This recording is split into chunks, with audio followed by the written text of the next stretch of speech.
Friday the 13th, 2020, and this is a recap for one trade that I took today. I have not made a video in a long time. The last week I've been traveling, so I haven't been able to trade as much, and when I did, it's just been a mess with the whole panic over the coronavirus, and it's caused quite a stir in the market, so it's made it really hard to find strategies or find stocks that are fitting the strategies that I'm used to.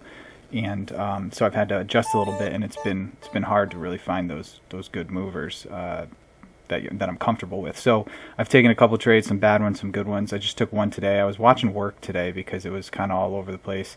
Looks like it might be trying to get above VWAP again. But the stock that I took a trade in was TCOM, which was trip.com, and I'll show you what I saw in it. So it didn't have much pre-market activity at all. In fact, it had none.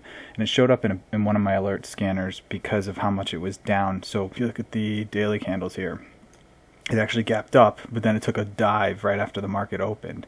And so I was watching it because when you look at the weekly chart here, you could see that this little level here back on the 12th, like 2 years ago, on the 2018, the 12th of November, this level right here, this bottom tip right here is at $25. So it was approaching that early in the day. You could see it was moving down close to 25. So I watched it when it got close, and when it broke 25, you can see it kind of hung at this level. It was just basically hovering right above it, and then it broke it. And as soon as it broke it, I got in, because that's a big, when you look at that, that's a big level right there. That's this bottom here, bounced off that and came back up, and it's there again. So if it breaks that level, it's got a lot of room to run, because I'm not sure when it was near that level, maybe ever. This could be an all-time low. I'm not 100%. I'm not going to go back further than 2015. I'm not going to bother looking that far. So obviously it's a big level.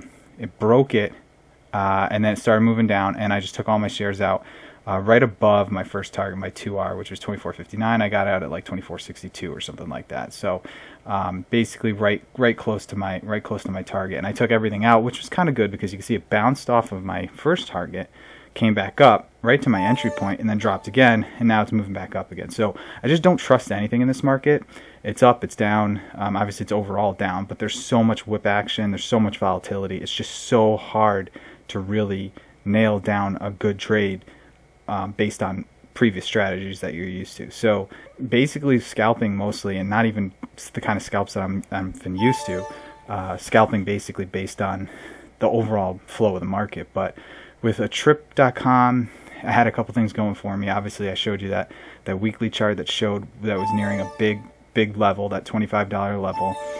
Breaking that was big, but it's the market was going down after it had a nice little boost early in the day, and it's a trip company, so not many people are going to be looking to take trips at this point with the panic going on with the virus and everything, which is causing a lot of a downturn in the market. So now you can see it's moving back up a little bit. So who knows? I'm not comfortable with see, now the SPY is moving back up too. So you cannot, even if this was normally a good short, you just can't trust it based on how much the market is just moving intraday. It's just it's so susceptible to emotion at this point that a little news story breaks out about the Fed doing something, boom, market goes up, people start selling off again, it goes down, panic, whatever. There's news of more cases and wherever in the world, panic starts going down. So just can't trust it. So that was it. I was in and out, want to be done. I will look later in the day when things start to smooth out a little bit more. I've had success over the last week, with more success, I should say, in the later half of the day.